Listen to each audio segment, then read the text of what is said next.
Alright, how we doing, guys?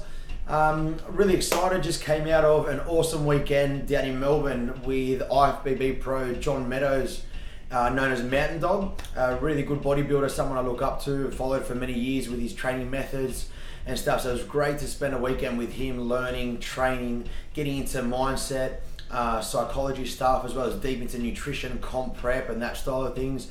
And it was hosted alongside coach Eugene, the muscle mechanic. So it was brilliant having the two guys there, learn a ton of information. So what I thought I would do is make a little clip and share some of that info and give you some of the top tips that I took away from it that might be able to help you with your journey and education and stuff with training to help you achieve better results. So one of the big things that I love about John, because I've done a seminar with him a couple of years back, last time he was here from America, is his focus on longevity in training. And he's 46 years old now. He's been competing for over 30 years, which is crazy in bodybuilding. Has done really well. He's an IFBB pro, as I said earlier. But with his age, he speaks a lot about staying injury free and the fact that in order to progress and stay in the game, if you're injured, you can't train. So it's really important that we train smart. So training hard is important, 100%, but being smart with what you do is super important as well. Good form in the gym, I think, is a massive one. And then he goes into some really cool stuff, looking at things like exercise order in a session. So making sure that you're super warmed up before you start doing like real heavy loading through big compound movements that you can easily get injured with, especially if you're pushing the limits and you're going really hard with. So a really cool mindset behind training too.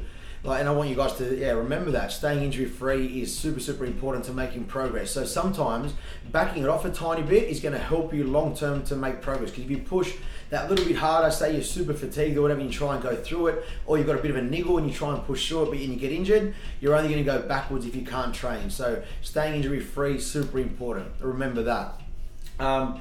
Exercise sequencing I touched on, that was something that he was massive on. And spoke a lot about, which was really cool. So what he likes to do is this: in a training session, if you're going to train, let's say legs, he'll do some type of smaller, more isolation-based warm-up to warm up the joints, the tendons and ligaments, especially around the knees, for example. And he loves like hamstring work. So doing some lying hamstring curls before squatting, for example, helps to really get some blood in the hamstrings and can actually really warm everything up. Even some light leg extensions, but getting blood flow to the area you're going to train and getting things nice and warm before you go and load things up super heavy to avoid getting injured. That was something really cool that he brought to the course. What else did we go through? So his programming method, right, with bodybuilding, so we're talking muscle gain, hypertrophy based stuff here, is he likes to take advantage of all the different pathways that build muscle.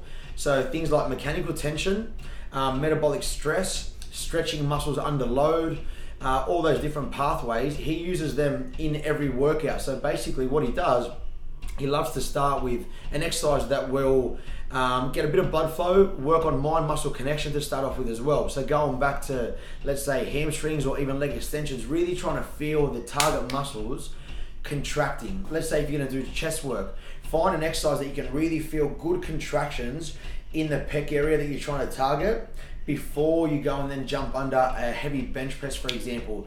Bench pressing or big compound movements often involve a huge amount of muscles. You'll get the chest work and the delts working, the triceps working in a bench press.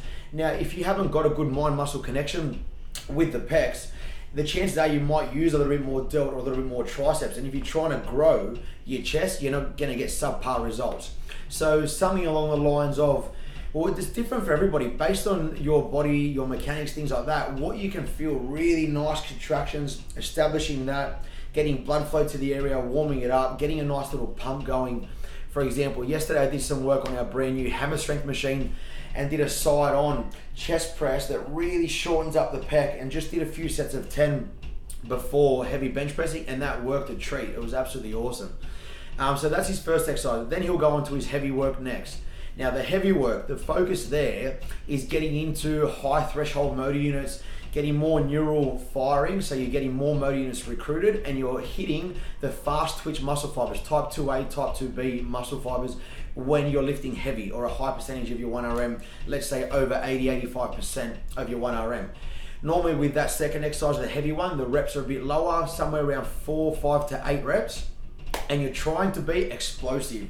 So say using a bench press, you want to try and drive the bar up as fast as you can with intent. So you're trying to move the weight fast. Reason for that is when you're more explosive and the intent is there to move the weight fast, that activates your nervous system, which sends messages from your brain to the muscle fibers and motives to actually switch on. So if you try and press slowly, that doesn't happen as good. So the more explosive and the more intent we use, the better that will happen, the more motor units and fibers will recruit, and the more you can then stimulate to grow. Okay, so it'll develop strength, but it'll also develop those fast twitch muscle fibers bigger and stronger. Now, type 2 fibers have got a greater potential for hypertrophy than our slow twitch type 1 fibers. So in terms of building muscle, we want them to work. So that's why heavy work is so important. But like I said, just putting it maybe second in the workout, still working with really good form, not being too fatigued from the first exercise, but making the most of the heavy stuff to get type 2 fibers firing and just try and get them nice and jacked. Now, going into the workout, our third exercise is where he likes to take advantage of metabolic stress or sarcoplasmic hypertrophy, which basically just means when you get a crazy ass pump, you drive a lot of blood into the muscle, and then your body produces metabolites, things like lactic acid. You know when you get a burning sensation in, say, the chest, that's metabolite buildup or lactic acid. That has been shown to help switch on hypertrophy or protein synthesis in the area as well to build muscle. So things like extended sets, like drop sets, partial reps, iso holds, all these different crazy higher intensity techniques you might have seen done before, they're brilliant for that reason. They create more metabolic stress, which again is another driver of hypertrophy to build more muscle.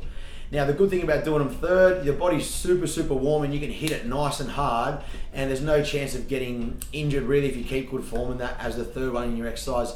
And that's always a good one to have a training partner with if you can, and just get them to push some limits. Now a cool way to do it is if you're doing 3 or 4 sets in that third exercise, what you want to do is you might just do a straight set of 10 for your first set, then a straight set of 10 again, second set, third set, straight 10, a little bit heavier, slowly increasing load. When you get to the fourth set, the final set, that's when you just go to town on it and you use your high intensity techniques and absolutely blast it, extend the set, add some partial reps and iso holds and that type of thing. Drop sets are pretty cool there too. Because if you try and do that on the first set, you'll smoke yourself and your performance just drops off way too much. So get a few good sets in first, and then third or fourth, hit it nice and hard and go to failure then once you've done a lot of all your good work. Now finally, fourth exercise, what we're trying to take advantage of there is stretching a muscle under load, taking it through full range of motion. So if we use the chest as an example, it might be a chest fly where we're getting out real wide and lengthening the pecs right out. If we're doing back, doing a lat pull down and really emphasizing a crazy stretch through the lats at the end of the movement. For legs, you might do hamstrings, stiff-legged deadlifts where you come right down and stretch the hammies right out at the bottom. Focus on that. There's plenty of ways you can do it, but it's just these principles I want you to try and understand, where you're getting the most out of each workout and you're basically utilizing those different ways you can build muscle. So a ton of awesome information, some really cool stuff. It inspired me to come in and train a little bit harder, which has been cool. So I thought it'd be beneficial to share some of that with you guys. What else? Another big factor we talked about was stress management. And this is something that's often overlooked. We think about training hard and dieting and doing cardio when we're trying to lose fat and things like that. But sometimes we might forget about how important stress management is for fat loss, overall health, even muscle gain too. If your body's super stressed, you're never going to build muscle to your max potential. You're never going to lose fat. That's a huge one. Stress hormones like cortisol, if they're high all the time, they're going to basically kill your fat loss. So balancing stress outside of the gym is super important for your results in the gym. Okay, remember that. Things like sleep, things like good nutrition, hydration levels, all those things. But even then, family stress, financial stress, all these different things are important.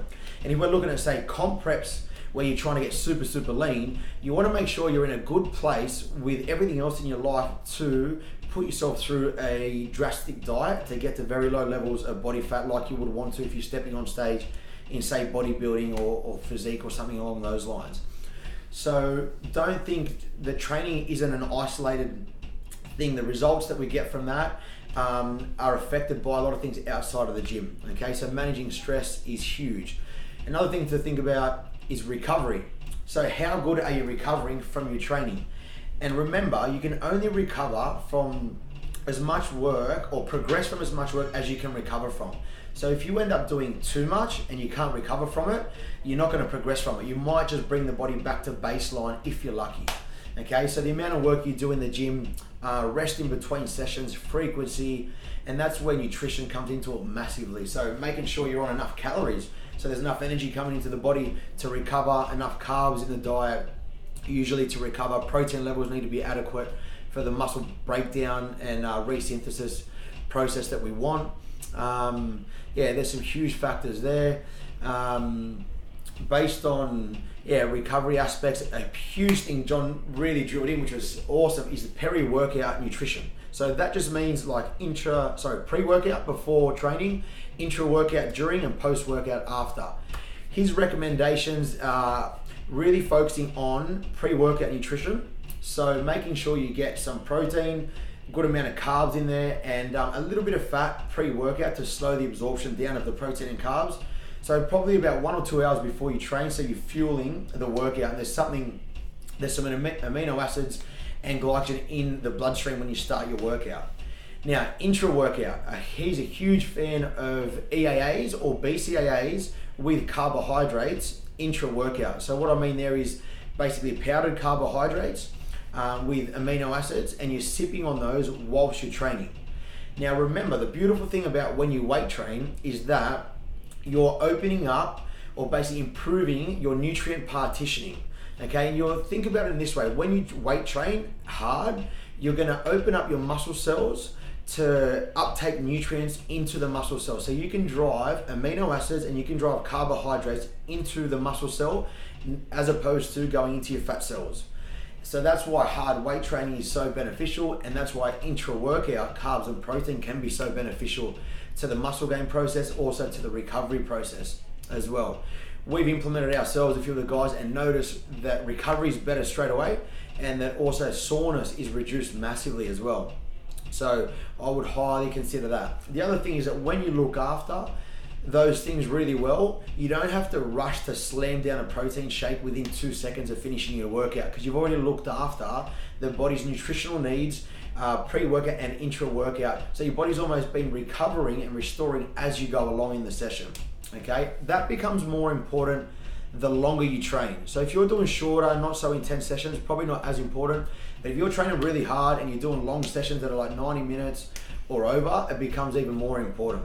But a good progress tracker with that sort of stuff is muscle soreness. So if you can implement that strategy and not get a sore, which means you're recovering better, it's absolutely golden, because it means you can train hard again sooner and make more progress long term. Okay, so don't underestimate the importance of peri-workout nutrition around training. One other main one I will finish off with, which is I always love. One of the main reasons I've traveled around the world to work with some top class coaches is to get into this, the mindset behind things.